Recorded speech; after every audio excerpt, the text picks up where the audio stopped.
आता संजय शिरसाटचे तर 250 पेक्षा जास्त.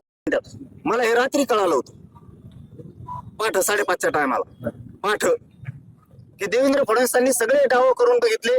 आता शेवटचा डाव काहीतरी आल्यावर हल्ला करायचा किंवा मला अटक करायची, याला कुठंतरी काहीतरी दगडफेक झाली पाहिजे, रोड बंदोबस्त काढायचा.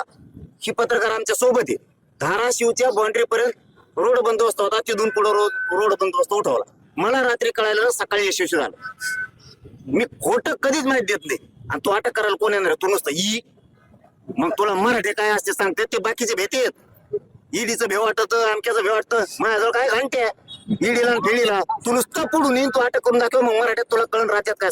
यांना काय झालं, यांना एक माझा आला, यांच्या डोक्यात एक शब्द गेलेला आहे, आपलं कोणी काही करीत नाही. बहुमताने आलो, त्यांना माहितच नाही मराठ्यांनी निवडून दिलं. हे मुसलमानाच्या मागं लागले, त्यांना वाटलं आमचं कोणी काही करीत नाही.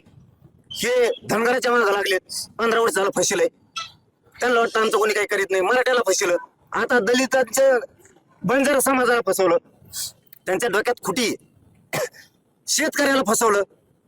आता तुम्हाला दाखवतो, तुमच्या डोक्यात जे आहे ना, आमचं कोणी काही करू शकत नाही. आता मी दाखवतो तुम्हाला 29 ऑगस्टला तुमचं कोण काय करीत, त्यांना पळता भुईच कमी करतो बघा. वेगळ्या दिशेने कुठेतरी घाव घालण्याचा प्रयत्न आहे का सरकारचा, हे आंदोलन मोडीत काढण्याचा प्रयत्न नाही. इमानदारी जर इकली तर फडणवीस काही पण करू शकतात, पण त्यांना माहित नाही मनोज जरांगे काही पण करू शकतो, मराठी सुद्धा काही पण करू शकतात. अन्याय सहन करणारे अवलाद आमचे मराठ्यांचे नाही, पक्ष फिक्ष गेले उडत. मराठी काही पण करू शकतात फडणवीसांनी जर चाल केली तर, काही पण. जंतर मंतरवरती जयंतीच्या आंदोलनाच्या समर्थनासाठी गेला होता. आता जयंतींना काय आव्हान असतं त्यांना? नाही, मी आव्हान नाही करत कोणाला. मी मंत्र्याला बी कधी बोलत नाही. आंदोलनाला बसलो, येतो का भेटायला, ये नाही तर नको येऊ.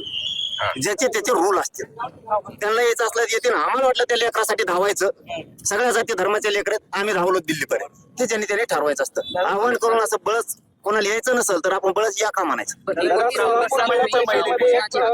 मात्र प्रसाद असं म्हणतायत की मी असेपर्यंत जरांगेंना उपोषणाची वेळ येऊ दे. अरे बाबा, त्या प्रसाद लाड भाऊला एकटं मरमर करून काय करीन ते? एकटं तर पडत काय करणार? विखे पाटील तर पडत आहे वरूनच, काय म्हणतात ना त्याला, आडात नाही पावऱ्यात कोडून यायचं. फडणवीसाची हिरीच कोरडी पडली शेतकऱ्यासाठी, मराठ्यासाठी, धनगरासाठी.